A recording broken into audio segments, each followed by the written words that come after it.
seminars. So if you aren't able to join us at the particular time, or you're not in a Wi-Fi zone at that particular time, you will always be able to pick up the recording of the session on the CPGS YouTube channel. And when I send out, I send to everyone who signed up for the session, I'll send you the link. We get it uploaded within a week.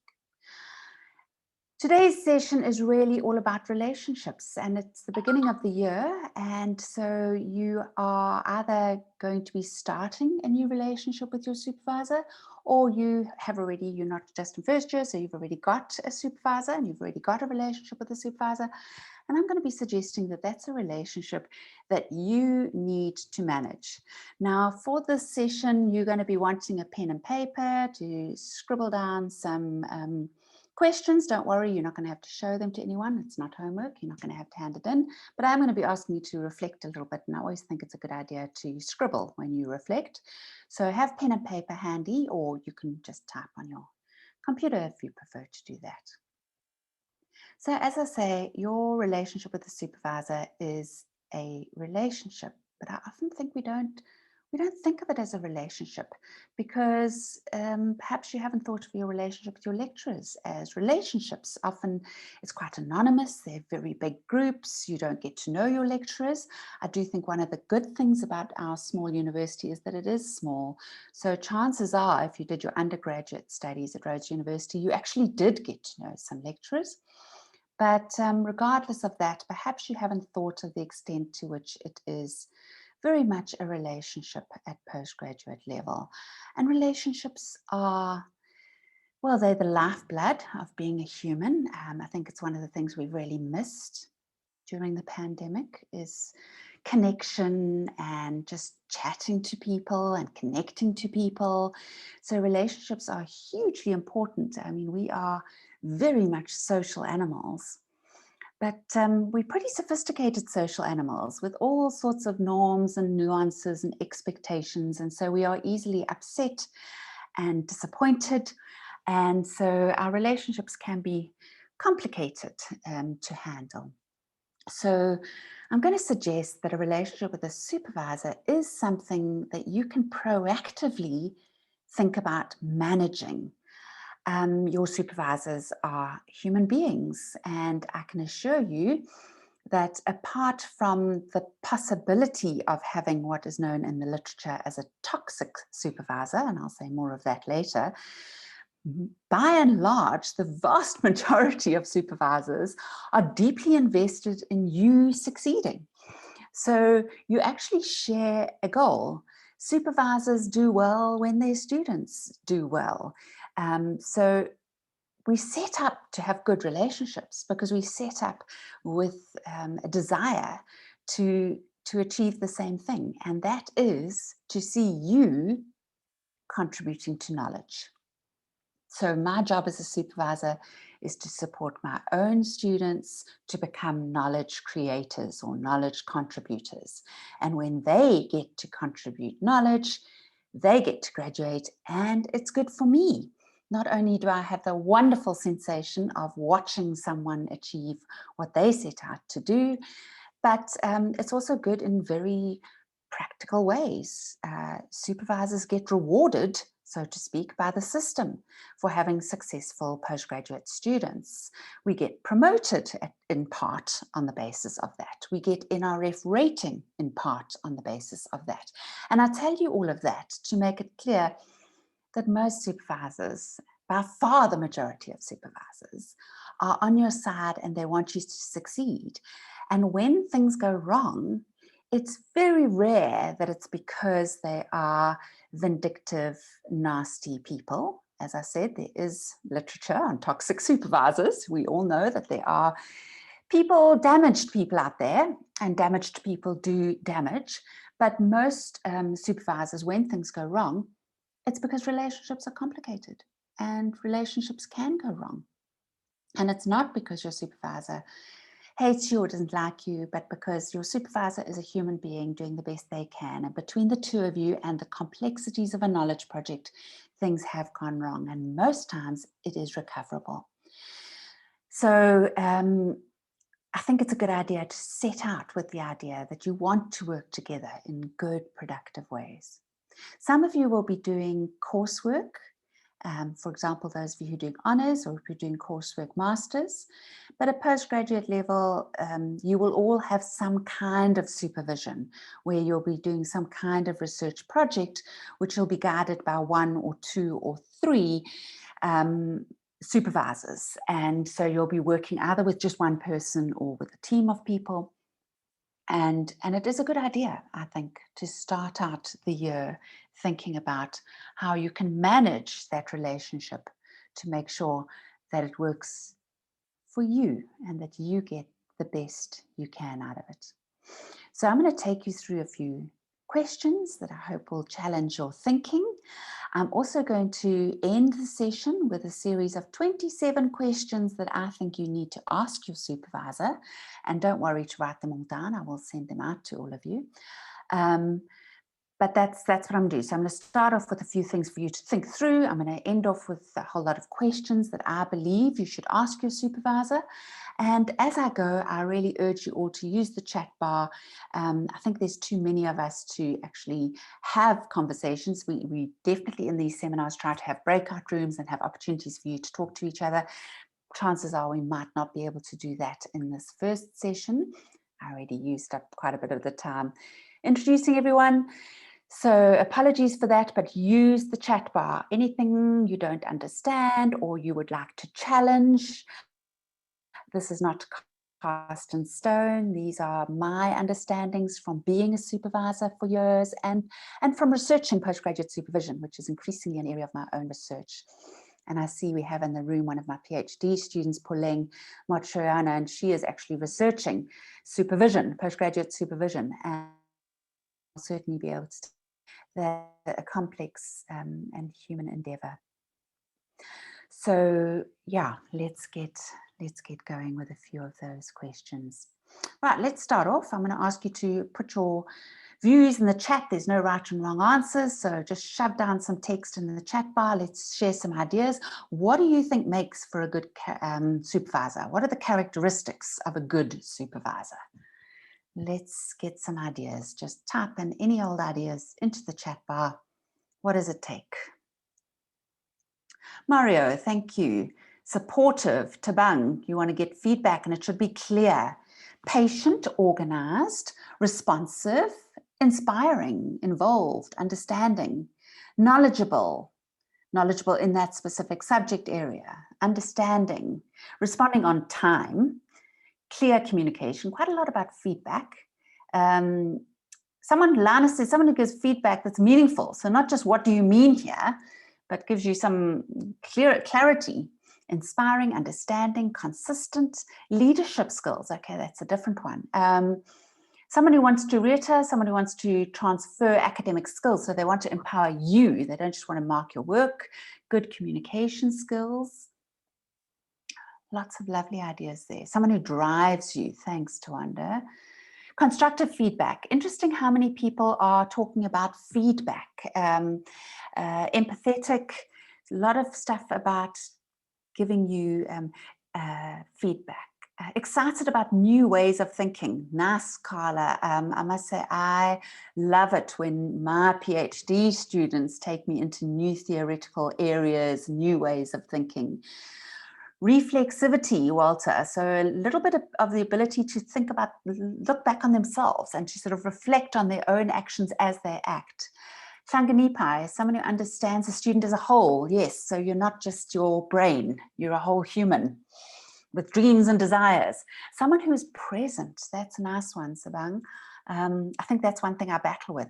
My own students will probably tell you that. I'm half listening to them and half busy typing an email or something. Not good. Oh, Laurie, like that one. Someone who gives the student the freedom to make their own mistakes. That's another really challenging one for a supervisor, I want to tell you.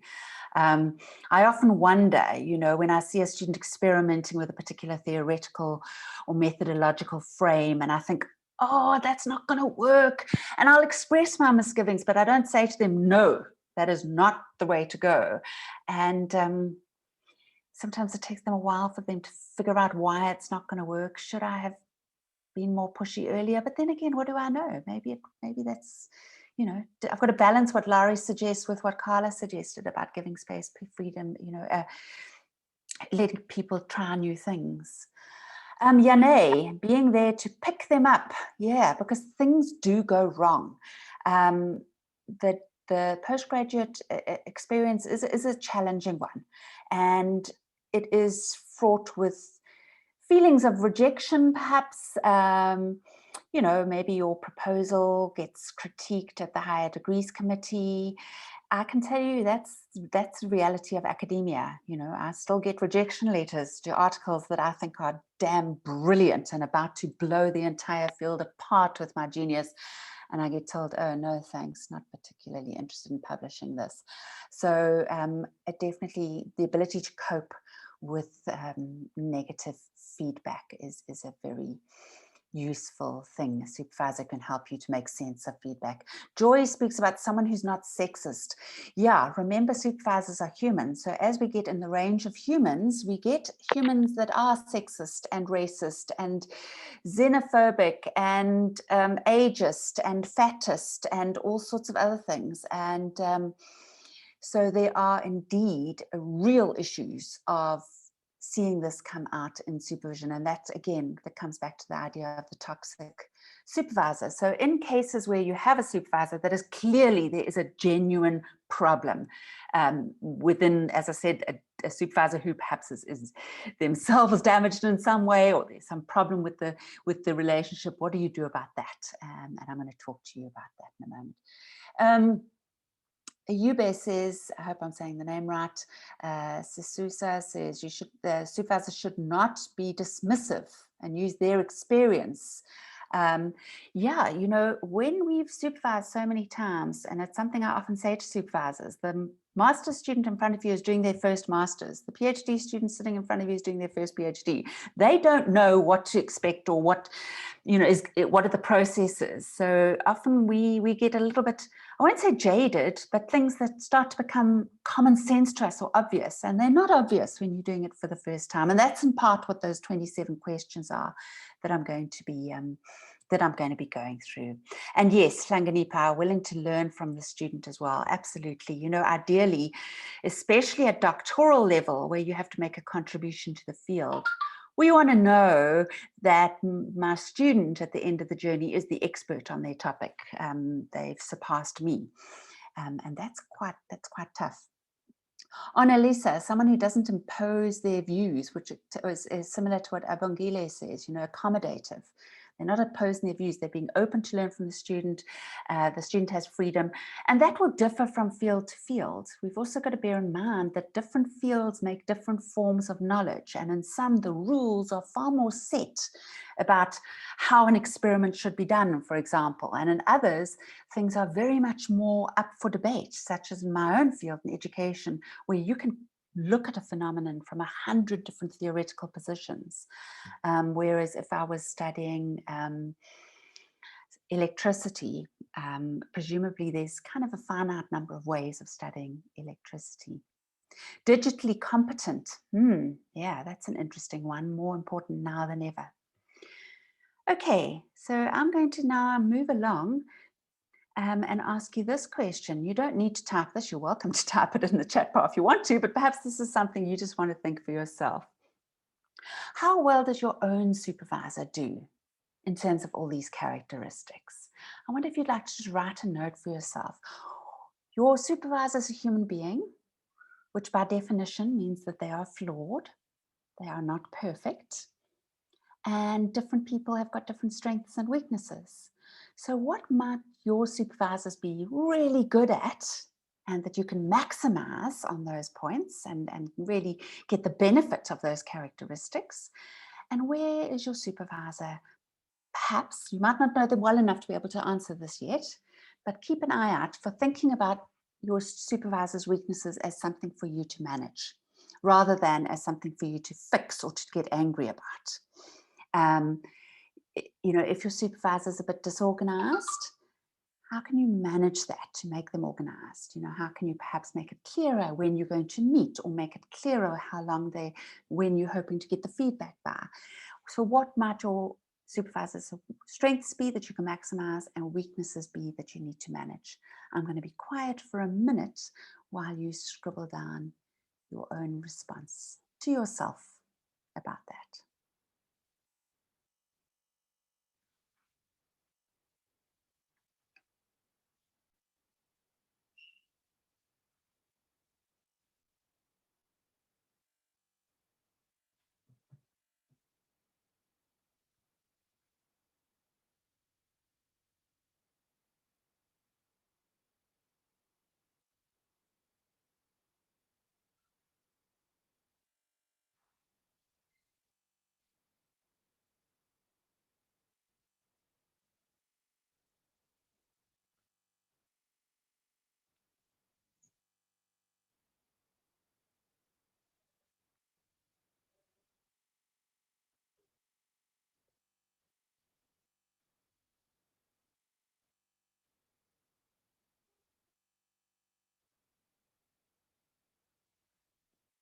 And this is where I really hate Zoom, because if we were all sitting in a room, I'd get a sense of whether you're all busy scribbling away and you need another minute, or whether you're looking bored out the window and I should move along.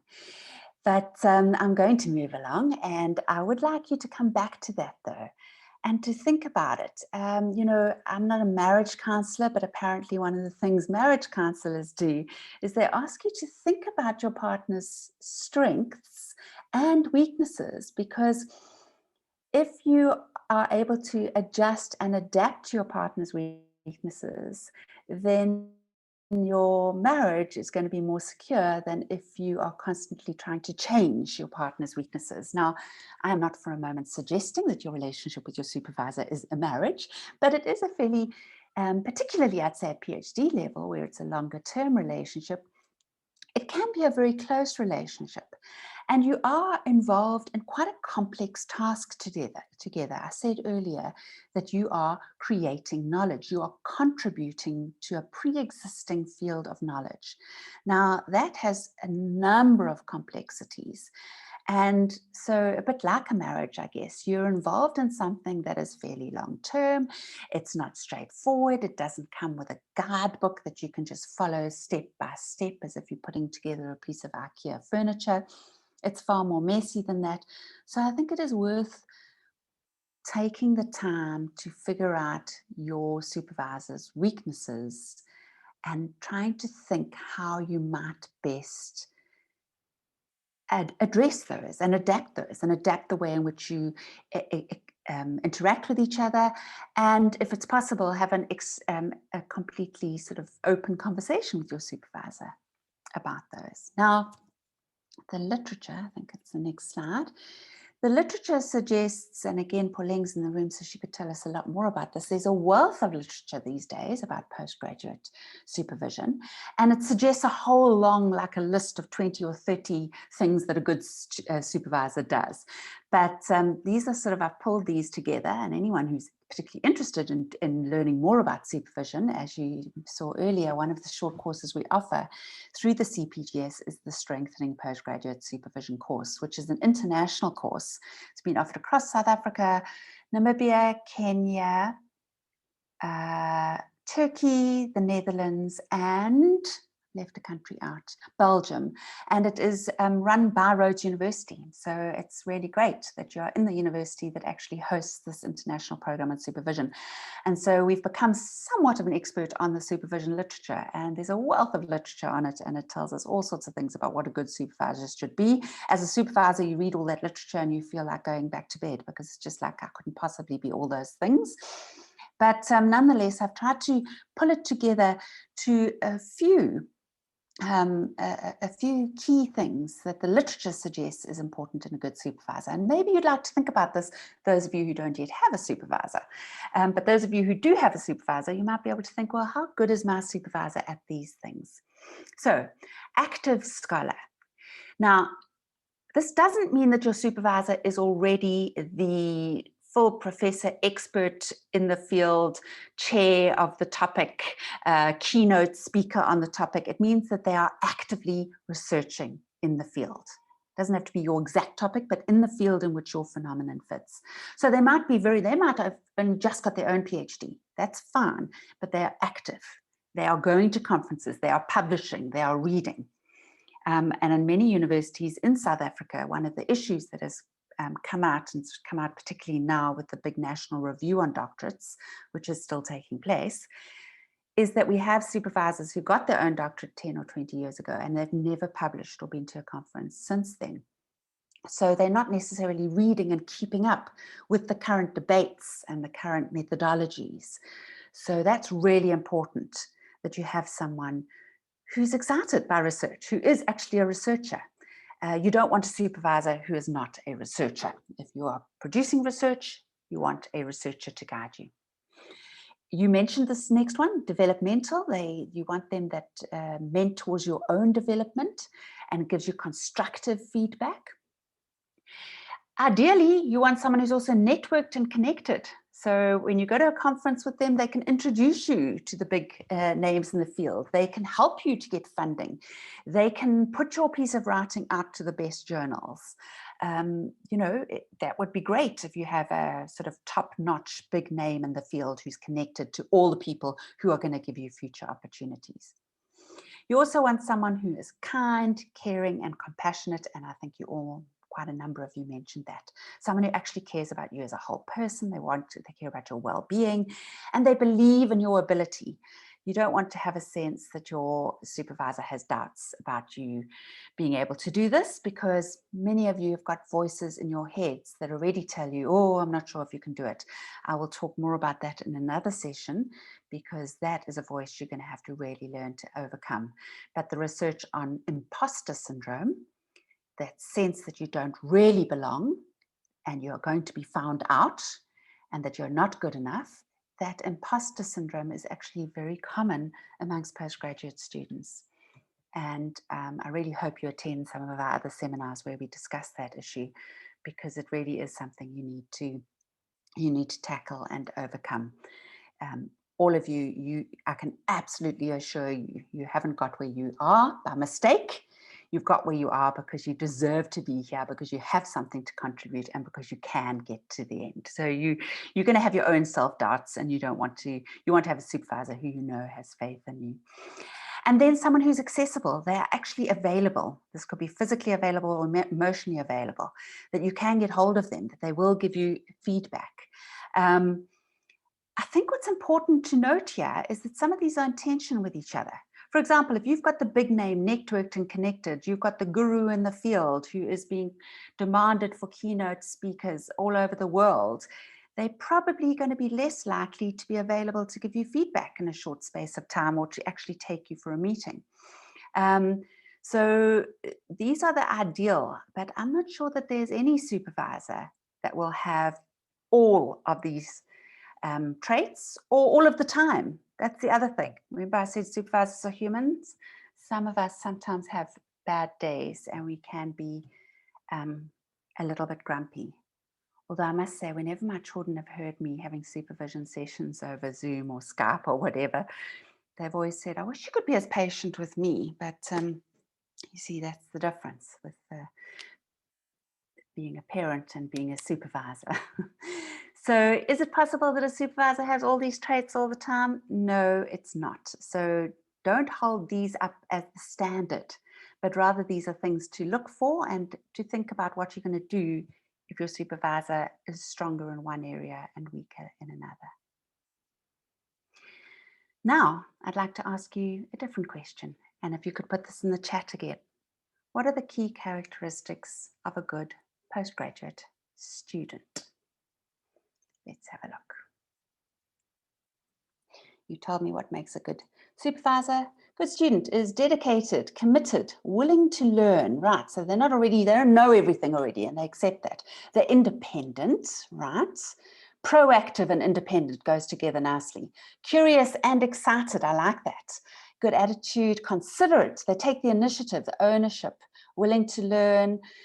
They listen, Committed comes up a lot. Attentive. Don't hide away. Doesn't hide away from the supervisor. Well, Rita, you've never done that. But Rita is another one of my students in the group. But that is an important one. Don't hide. I'm going to come back to that. Positive attitude. Be flexible. Yeah, because you're dealing with a research project that doesn't follow what it should have done. It goes off, the experiment goes wrong, or people aren't available to be interviewed, or your supervisor who said they'd meet with you suddenly can't meet with you. So you've got to be flexible. Meet your deadlines. Rigorous, meticulous, resilient, Joy. That's another nice one. Abongile takes the feedback positively. I think that's important. I mean, I think there's good ways of giving feedback and there's bad ways of giving feedback, but there's also good ways of receiving feedback, of bad ways of receiving feedback. I think it's really important to start out with the idea that the feedback is there to make your research better. And so feedback should help you achieve a better research project. And feedback takes so much time to give. So be grateful when you get a lot of feedback, as challenging as that may feel. And you may need to take a day just to kind of recover. I always, when I send feedback back to my students via email, I often say, you know, just read it through for a day or two and then let's meet up. Because I think it sometimes takes a while to cope. Don't be afraid. Thanks, Palani. Don't be afraid of making mistakes. Absolutely. You can't get to good enough, and none of us should be aiming for perfect unless you're hoping to get a Nobel Prize winner, which, you know, fantastic, good luck to you. But most of us should be aiming for good enough. And you can't get to good enough but through mistakes, errors. You can't get to good writing unless you're willing to do bad writing. You cannot sit down and write something well if you're not willing to write a lot of messy, bad stuff. Rita, bad writing is so much better than no writing. Bad thinking is better than no thinking. Bad experimental results is better than no experimental results. If you protect yourself from making mistakes, you cannot achieve. So you've got to be willing to make errors, to try things out. You can't be an Olympic swimmer if you never false start. You cannot. It sounds twee, but it is true. You've got to be able to really try things and to be kind to yourself. It's not, being kind to yourself doesn't mean giving yourself 3 or 4 days lying on the couch watching Netflix. Being kind to yourself is working damn hard and accepting at the end that it still doesn't sound very coherent. And that's okay. Being kind to yourself is accepting that the progress is slow, and as long as you're putting in the quantity, the quality will follow. So it's one of the things I often say to my own students. I'm not too worried if your argument's not strong yet, or your understanding of the literature is not great yet. Have you been putting in the hours? Because you will get there if you put in the hours. And Namusa says something which reminded me of Rita's earlier comment, which is to be truthful about challenges. Don't hide from your supervisor. There is nothing worse than as a supervisor, when I'm sort of begging and sending emails and how are you doing and WhatsApps and are you okay? And I'm doing it with a cheerful smile on my face, but I'm also a little resentful because I feel that it's actually, as we said earlier, it's about being independent, it's about being proactive, it's about taking responsibility for your own work. And that includes being in contact with your supervisor when things suck. In fact, the times you don't want to talk to your supervisor is the time you need to talk to your supervisor. When everything's great and you're so excited and you've made a breakthrough, then you want to call your supervisor or email your supervisor or bump into your supervisor in the corridor in those good old days. I mean, we were actually in corridors. That's when you want to be in touch with them. And that's great. And it's lovely to get positive feedback. But the times you need to be in touch with them is when you're battling and when you're not understanding things and when you're feeling low, or when you've had some kind of family crisis. Tell us about it. And the same thing with your annual report. You fill in those annual reports. For those of you who knew, you might not know, but you're not allowed to register each year until you've filled in an annual report. And if things have gone really badly, especially if you've had some kind of personal crisis, document it there and make sure you've told your supervisor about it during the year. Because if later on you are way over time and the university is saying, hang on, you can't register again, you've been registered for too many years, it is much easier for you to be able to explain that it is a necessary sad reality that you do need some more years because of what's happened to you. If you've kept your supervisor informed along the way, or you've used those annual progress reports to say, I've had this crisis or that crisis or whatever. So do be in touch. And if things are really bad, you can suspend your studies, put a pause on that ticking clock. So if things go, sometimes things go wrong, unfortunately. People get sick, families go into crisis. And if you feel like, you know what, I'm doing no work on my studies at the moment, it might be good to tell your supervisor, I need to suspend my studies. But whether you're suspending or you're just going through a bad patch, tell your supervisor. Just keep them informed. You might have a very supportive supervisor who's very engaged and who you can tell your whole story to. You might have a more standoffish, matter-of-fact supervisor. We're all humans, so you get the full spread of personalities. But even if it's a very hands-off, matter-of-fact, you only ever talk about your research, drop them an email just to say, I'm having a personal crisis at the moment. I haven't been doing much work, but I hope things will be better soon. Or, but I need, so even if it's not someone that you are going to get much by way, perhaps, of emotional support from, do keep communicating with them and let them know. So we've got all these characteristics in the chat, loads and loads of characteristics. What are they in terms of your own characteristics? I'm sure you don't embody all of them. I certainly do not embody all of them, but you, again, you have some that you're strong at and some where you would not score very well at all. And if you're going to be thinking about your supervisor's weaknesses, to manage them, what are your own personal weaknesses that you need to manage, and how will you manage them? Is it a lack of discipline? Is it an imposter syndrome and fear, your paralysis in terms of writing because you have doubts? Is it a lack of confidence to go in and talk to your supervisor? What is your weakness in terms of what it takes to do postgraduate studies, and what do you need to put in place in 2021 to manage those weaknesses? We are all humans and we all have weaknesses. I'm going to give you a minute again to write down for yourself, what are your weaknesses and what are you going to do this year to try and manage those weaknesses?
Great, I see a few of you have put some comments into the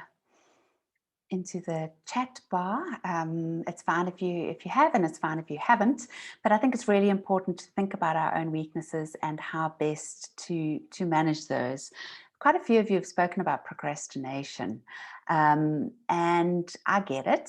And I think one of the things about procrastination is that it's because something feels too big and too daunting, and we need to break it down into bite-sized pieces. I mean, who on earth is ever going to write a whole thesis? There's no one who can write a whole thesis, but you can write a paragraph. And believe it or not, a thesis is made up of lots and lots of paragraphs. So one of the things I think to do is to kind of trick yourself into, making something bite-sized. So whether that's writing a plan of action week by week and making it smaller and smaller, little bits, that's one way of doing it. Although I find often people write a whole year planner and they can plan what they're going to do this whole month, but they don't plan what they're going to do today. So if you're going to break it down, you need to break it down right up to now. Another clear way is through Pomodoros. So I think Pomodoros are just sitting and writing for 25 minutes without a break, without looking at your emails, without looking at your phone. And for 25 minutes, you just read or you just write. You don't jump around, you don't multitask. Multitasking is really, really bad, I think, for that slow, careful, intellectual process. Set yourself a timer, 25 minutes. Anyone can do pretty much anything for 25 minutes. And once you've done 25 minutes, you'll feel a bit better about yourself. So instead of saying, oh, I'm going to write all day today, you may find then it's 3 o'clock in the afternoon, you haven't done any writing. Whereas if you say, I'm going to do 25 minutes and then I'll have a 5-minute break, 25 minutes, have a 5-minute break, and then I'll take half an hour break. Get it done, get a small bit done, and get it done now. Yes, Rita talks about the fact that procrastination often feels like laziness, but usually it's actually about fear of failure. It's usually about something feeling too overwhelming, too big. Impostor syndrome, people keep talking about. The curse of the perfectionist, Daniel talks about. Someone else said earlier about not wanting to hold. Simbulele said about holding on to work. Now, I want to tell you something. Guess what supervisors get? They get a salary. And you know what our salary is for, besides doing research and teaching and everything else? Part of it is for supervising. And if you were going to write a thesis on your own, why would you bother to get a supervisor? Our job is to help you. Different supervisors work differently. Someone for more polished bits of writing, some are happy to look at very rough bits of writing. But however we work, our job is to read stuff that is not yet ready for an examiner's eyes. Our job is to read it and to guide you and to give you feedback.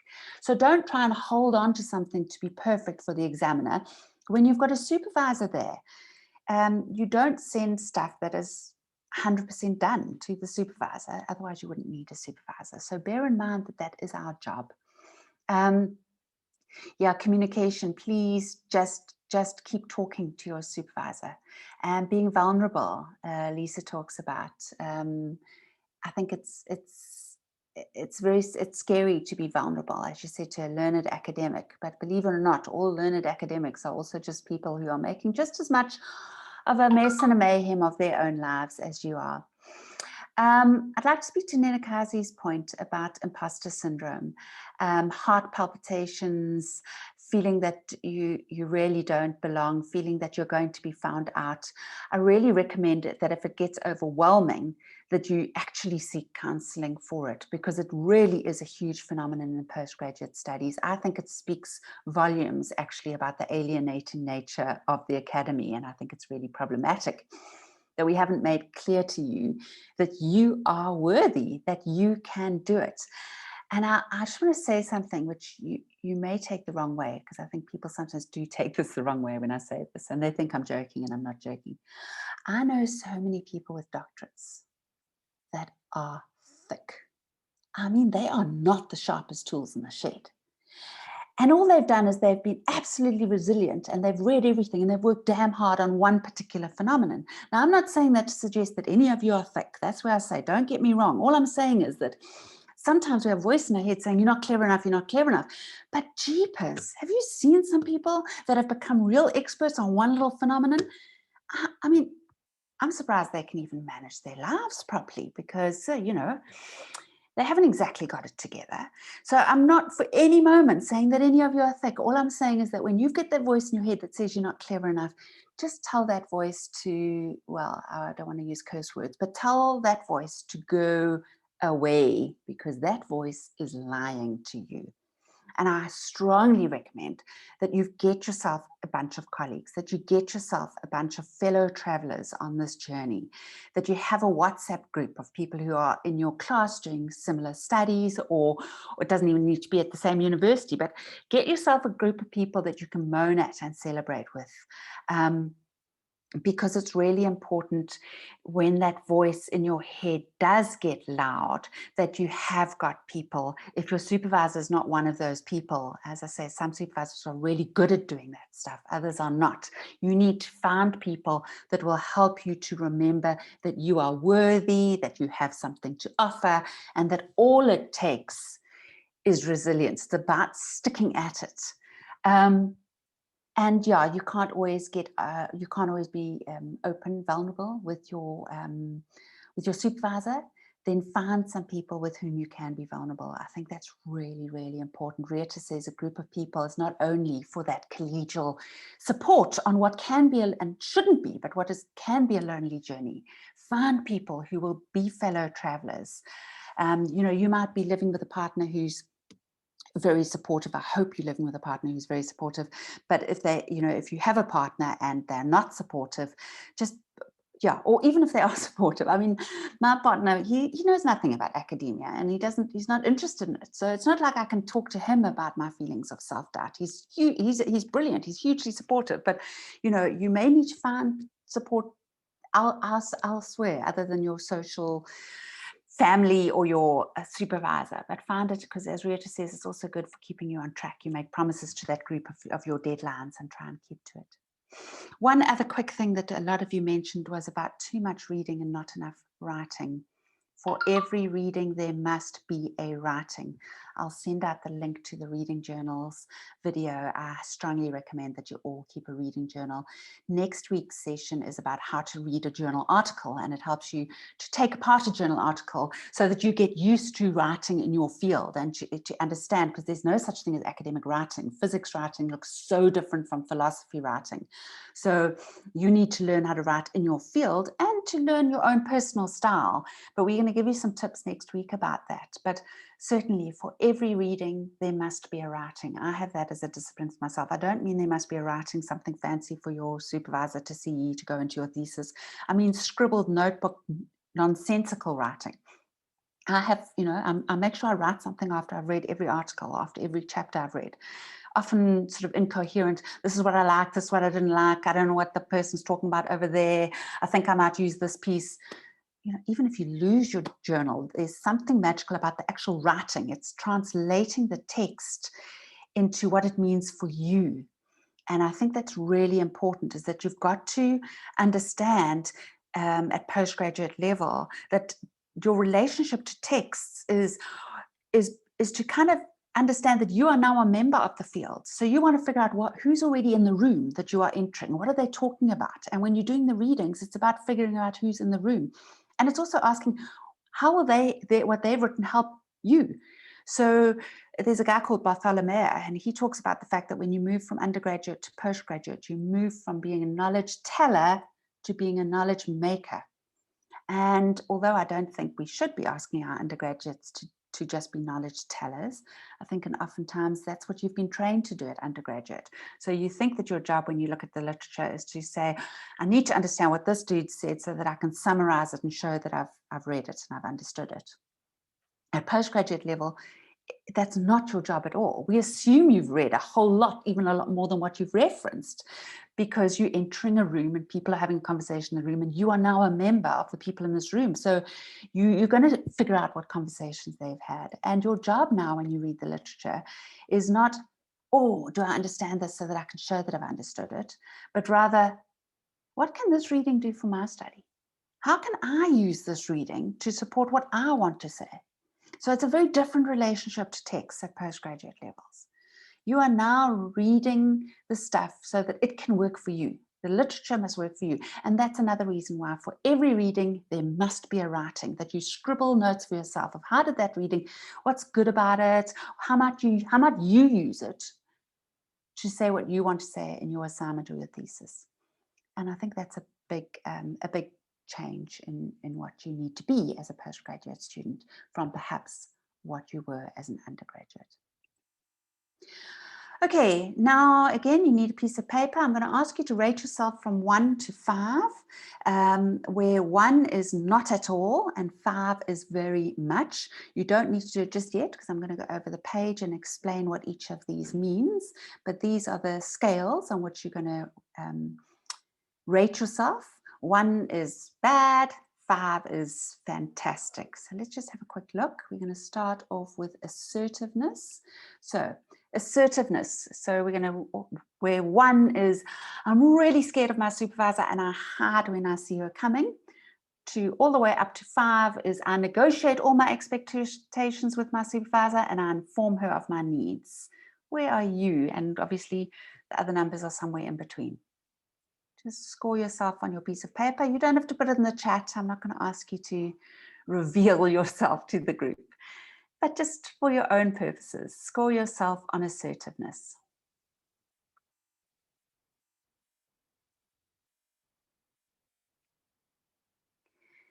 The second item I'd like you to score yourself on is self-management. I mean, it's called different things in the literature. I think some of you called it being autonomous or independent. So self-management, where 1 is I'm disorganized, I double book appointments and I lose things, all the way to 5, I'm super organized, I have systems for project management, and the other numbers are somewhere in between. Where would you rate yourself on self-management from 1 to 5?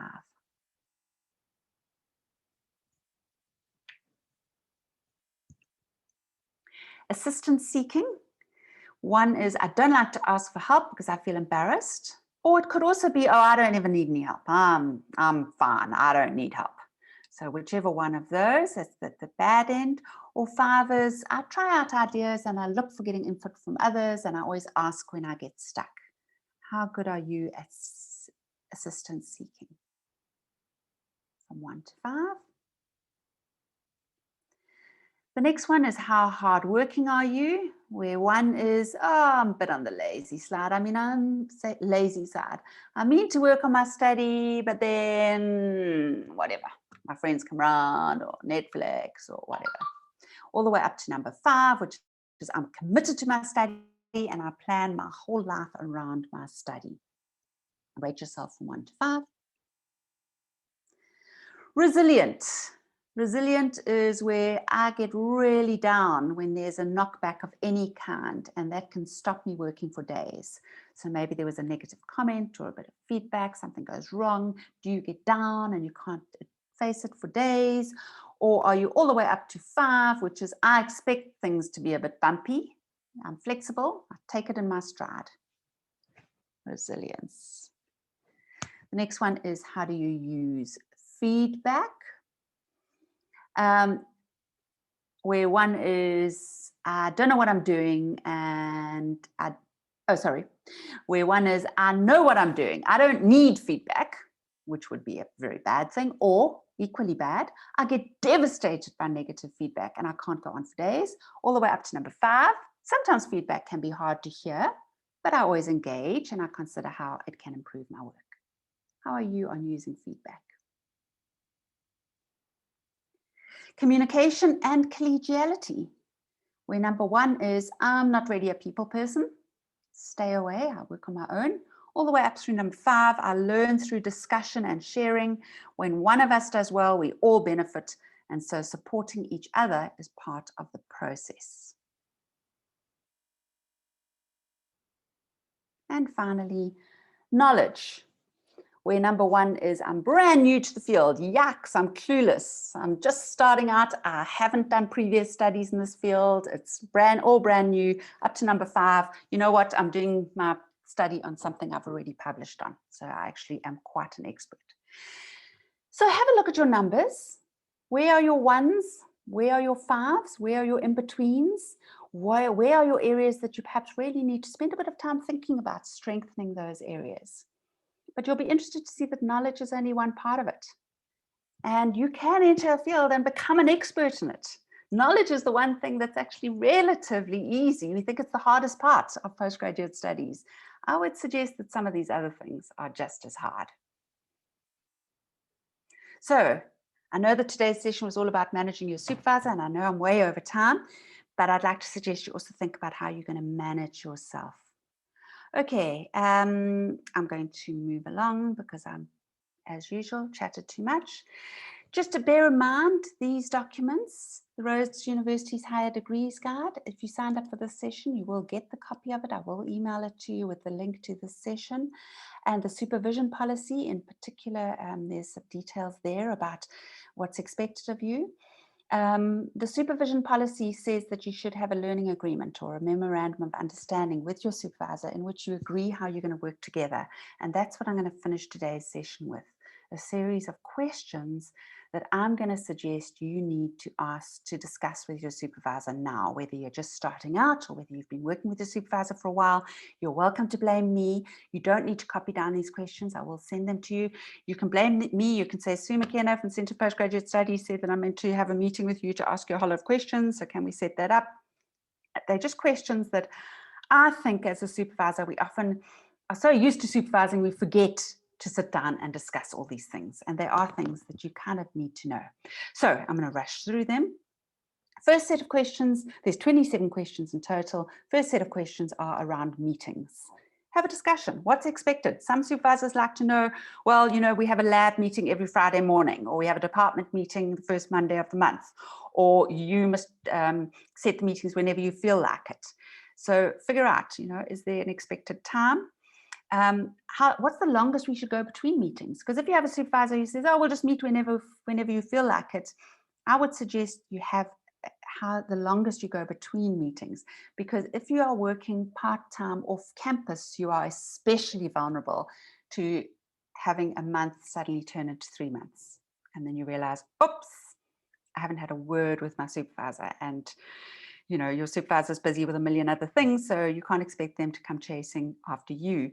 The third question is, in a way, a bit of a cheat question, because I've left these as questions for you to discuss with your supervisor. But I would suggest, or certainly for my students, it's up to the student to set the meeting. You yourself said earlier, you want, as a postgraduate student, you're not an undergraduate student who's being told when the assignment's due, you're a postgraduate student, you need to set the meetings. Do you need to submit written work first? Do you keep a record? These are just some things to discuss with them. Submission of written work. Find out what your supervisor prefers. You know, do you prefer rough ideas, polished drafts? I mean, for example, many of my students put rough ideas in an email, just in the body of the email, if they're just saying, what do you think about this? Or can you read the paragraph below? I think it's going to fit in here. And then they send me drafts when it's a whole section or chapter. Do you submit small sections or whole chapters? I like small sections. Some people say, no, just send me when you've got a whole chapter. I'd rather get a small section in case I need to give you advice, and not, you know, when you've spent ages on a whole chapter and then I've got to tell you, oh no, go back to the drawing board. I'd rather tell you that earlier. But discuss that. How frequently are you expected to submit written work? And that'll change during the journey. But some supervisors will say, I expect something from you every single Friday. Others will say once a month. Others will say, let's sit and write down the year when you're going to submit what. This is a very important one. Number 9, how long should you wait for feedback? There isn't a rule.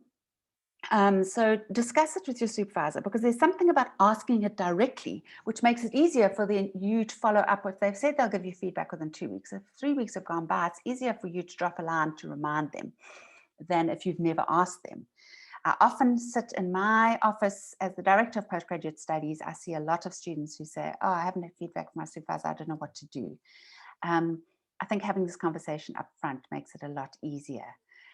What form will the feedback take? You know, are they going to give you an overarching comment? Do they want to meet with you and give you oral feedback? Will they use the comments feature in Word? Will they be just in the laboratory giving you feedback? Will the supervisor look at kind of surface level correction, or do they expect you to get a proofreader at the end? How's that going to work? These are all things just to discuss.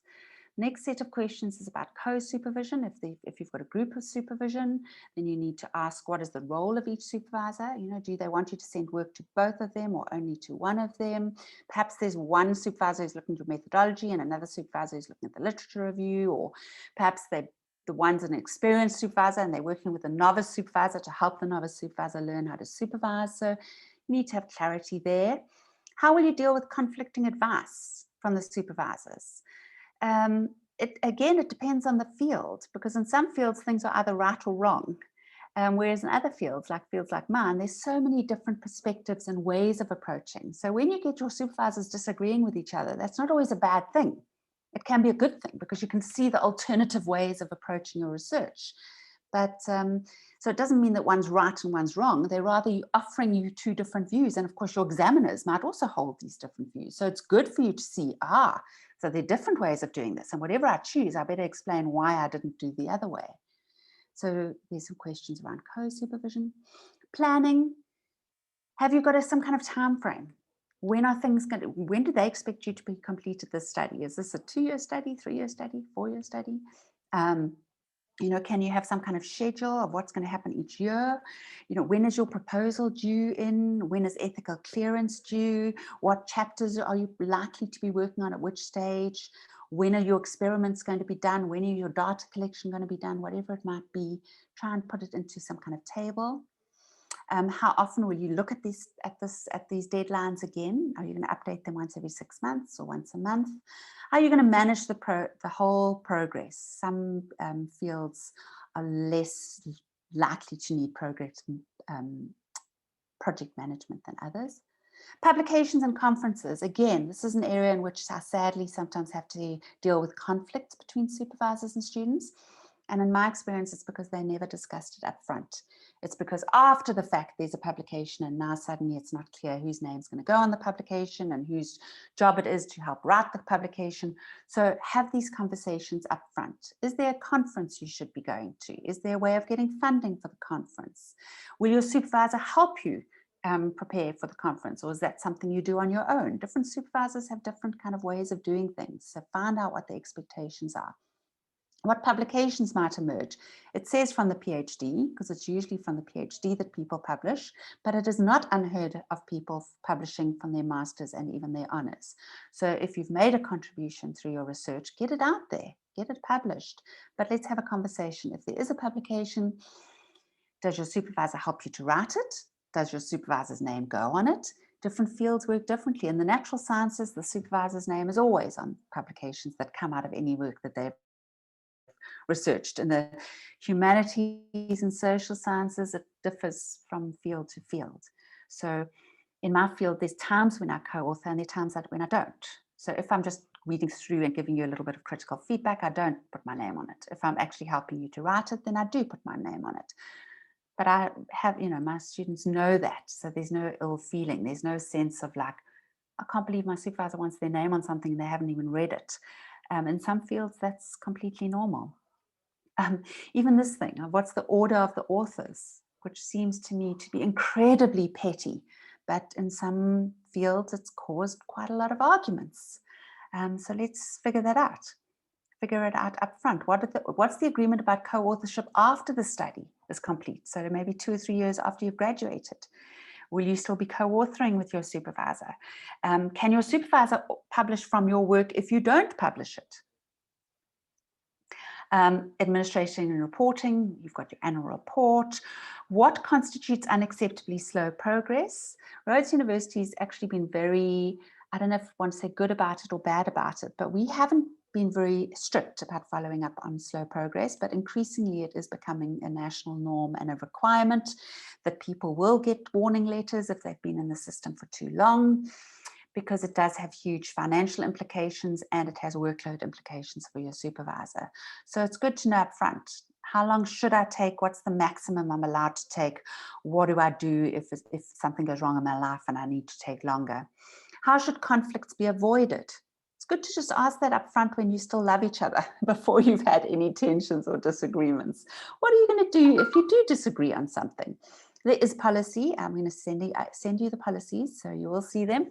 And there are systems. You can speak to your head of department, you can speak to the dean, you can speak to the DVC research, and you can come and speak to me if there are conflicts. And are there any other issues? It's a good way to end this session with your supervisor to say, well, Sue McKenna said I should come and ask you all these questions, and it ends with, are there any other questions?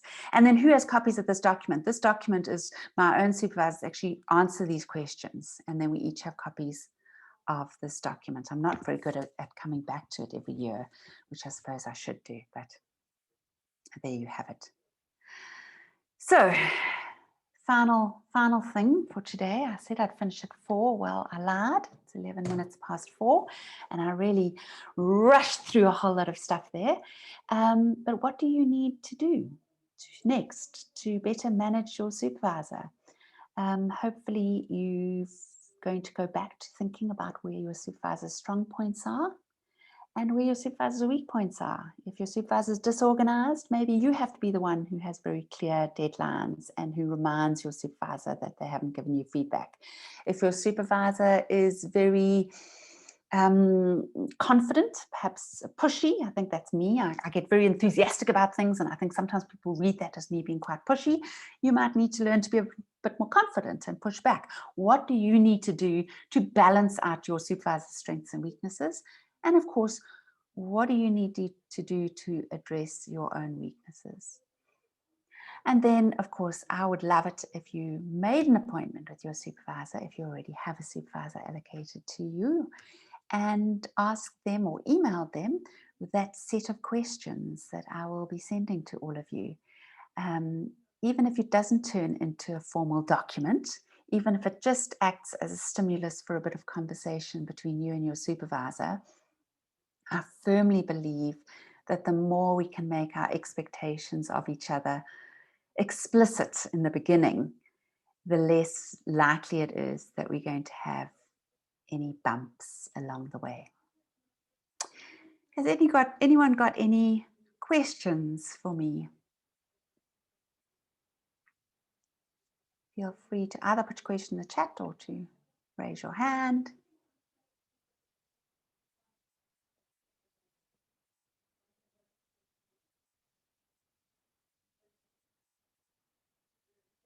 And while I'm waiting for any questions, I really do urge you to make the most of what the Centre for Postgraduate Studies has to offer you. I'm really hoping that these sessions are going to be useful for you, that they're going to have topics that are beneficial.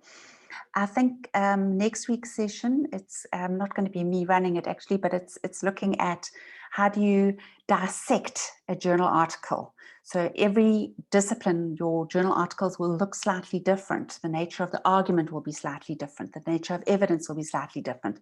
But it'll take you through how you can dissect an article in order to become a better reader and better at using literature. Because remember, you are now postgraduate students. And so the literature is there to serve you rather than, you having to show that you've read it. We take it for granted that you've read it. And now that literature must work for you. So the next week's session will help you to do that. Joy, I see your hand up. Do you want to unmute yourself? Good afternoon, Prof. Hey, Joy. Okay, I want to ask this very honest question that came up in a postgraduate meeting, which I carefully avoided. How do you manage a supervisor who cannot get you to publish? The candidate wanted to publish and the supervisor said, no, you have to hold it and finish your work. So how do you manage such a supervisor? Thank you. Thanks, Joy. And just sorry, a very quick thing about titles. Thanks for Yelwa. Yelwa calls me Prof. Sue. I heard Joy calling me Prof. Please, if you feel comfortable saying that, you're more than welcome. I always think it sounds like someone who's just so much more together in their life than I am. So feel free to call me Sue, but that's up to you. How do you cope with a supervisor who doesn't want to publish during the journey? That's one of the questions was in those 27 questions was, should I be publishing during the journey? And different supervisors got very different views. And in my experience, different students are different as well, because some students are disciplined enough that they'll keep working on the PhD while they're working on a publication, whereas others, it really takes them off track. And a publication can sort of set back their master's or PhD by 3 to 6 months because they're busy working on the publication. So it really depends on the supervisor and depends on the student. And so I would suggest you negotiate it with them. But if you've already graduated and your supervisor is not keen to co-publish with you and to help you to publish, I think that's a real pity. But I would say, please, please, please do publish anyway, because, and we've got those getting published short courses that actually helps you to get an article from your publication and takes you from your thesis. It takes you step by step. So we've got short courses that will support you to do that.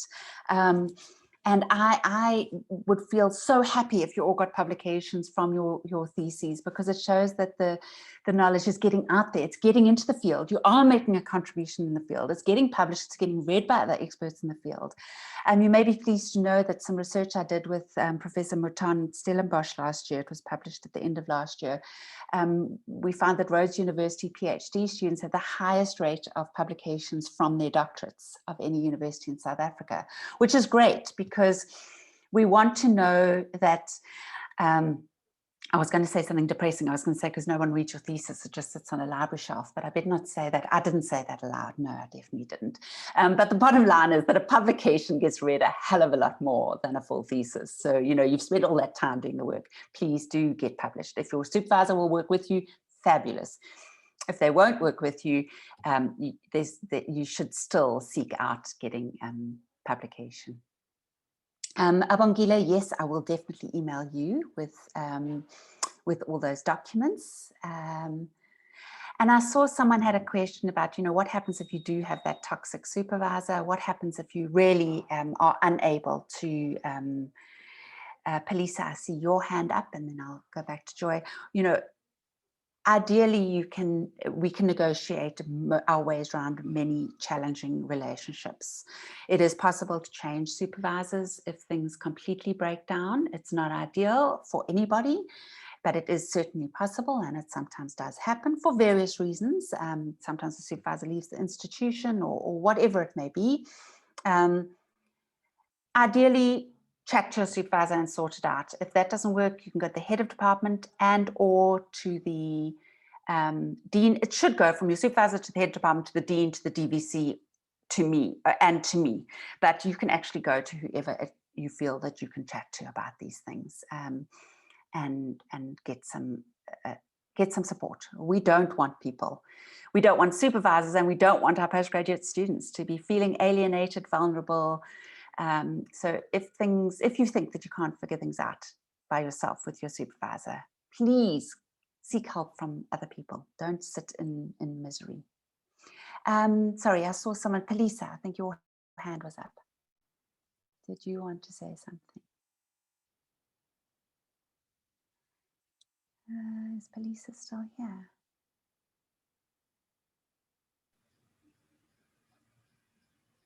Palisa, no, I thought you had something to say. Joy, let's hear from you again. Okay, thank you, Prof. I was told by a senior scholar that if you publish in a journal in South Africa, in a journal that is not accredited for you as a scholar, it's not going to be acceptable, because you just said find a way of publishing it. So I spoke to someone, and the person said, "Oh no, Joy, you are an academic. You have to publish in South African accredited journals, and it's taking forever. You send the paper, it's accepted, and then 1 year you can't find it. So how do you balance this?" Thank you very much. Okay, I'm not going to talk in detail about publishing here, because we have a workshop looking at what are accredited journals, what are non-accredited journals, and what are predatory publications. But I can definitely, Joy, just drop me a line and I'll send you the video, or anyone else who wants to, I'll send you a video that outlines what does it mean to have an accredited publication in South Africa. I've published in accredited publications and in non-accredited publications. There's good reasons to publish in both, but you want to avoid predatory publications. And for those of you who are sitting there thinking, I don't know what she's talking about, do not panic. We will have a session on that. But yes, very frustrating how long it takes. More and more journals are going open access though. So usually once it's accepted, it can be published online, you know, very quickly. And so you're not sitting in the state. I mean, when I started publishing, it would often take up to 2 years to get a publication out there. It has got quicker. Thanks to more and more journals having online spaces. But we will pick up that issue in more detail. And Joy, if you also drop me an email, I'm happy to send you. We've made some little videos about accredited publication and so on.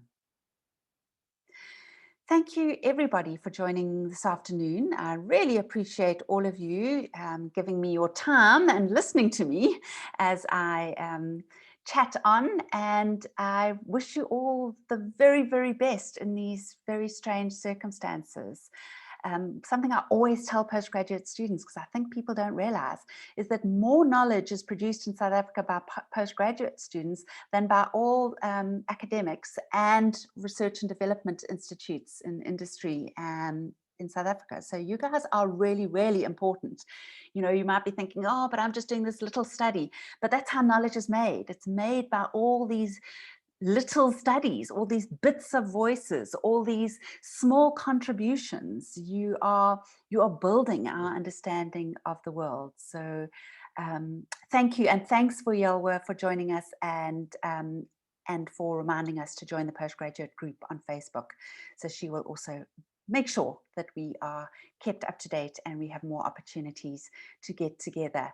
And hopefully before the year is up, we will be able to start offering our writing retreats again, where we have fully funded writing retreats for postgraduate students to actually go away together off campus and enjoy that wonderful combination of nature and time to focus on your writing. So as they say, watch this space. Thank you, everybody. Take care.